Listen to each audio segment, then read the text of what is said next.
Përveç editimeve dhe modifikimeve të paraqitura deri tani, ekzistojnë edhe një sër po themi mënyrash të tjera për të bërë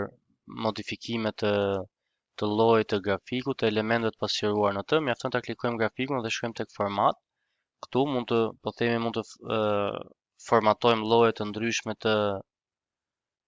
mund të klikojmë këtu tek format selection dhe na jep një sër po themi elementesh, do t'i trajtojmë edhe më mbrapa se si bëhet modifikimi i tyre. Mund t'i vendosim shapes brenda grafikut nëse duam, supozojmë do të vendosim një shigje të tillë që tregon rendin e rënës ose trendin e me radhë, mund të vendosim një text box njësoj siç vendoset edhe në po themi në një qelizë të Excelit, pra një sër modifikimesh që ne mund t'i bëjmë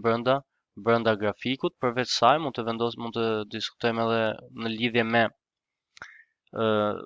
formatin e grafikut, nëse duam që brenda tij të ndryshojmë, po themi brenda të kemi një ngjyrë, mund ta vendosim ngjyrë të zezë ose një ngjyrë të verdhë ose mund ta lëmë pa ngjyrë fare tek no more fill, ose mund të vendosim që grafikut mund t'i lëmë një pikturë të caktuar ose një ikon pra mbrapa grafikut, pra mund ta zgjedhim edhe online, supozojmë marrim një figurë të çfarëdoshme dhe vendoset në pjesën e pasme të grafikut, pra njësoj siç vendoset tek Exceli, ose mund ta lëmë no fill nëse duam ta lëmë bosh pjesën e tij. Pjesën e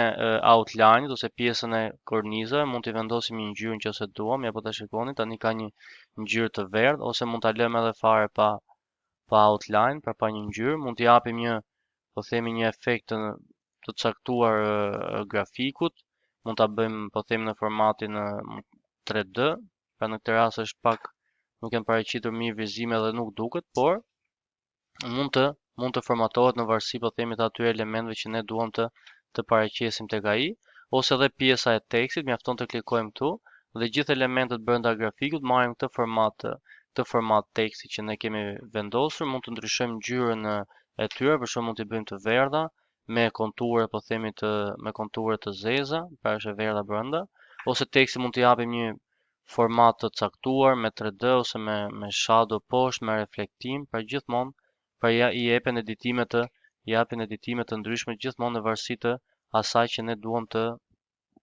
që të paraqesim.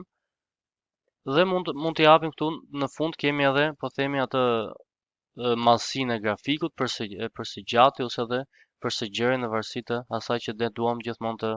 të paraqesim.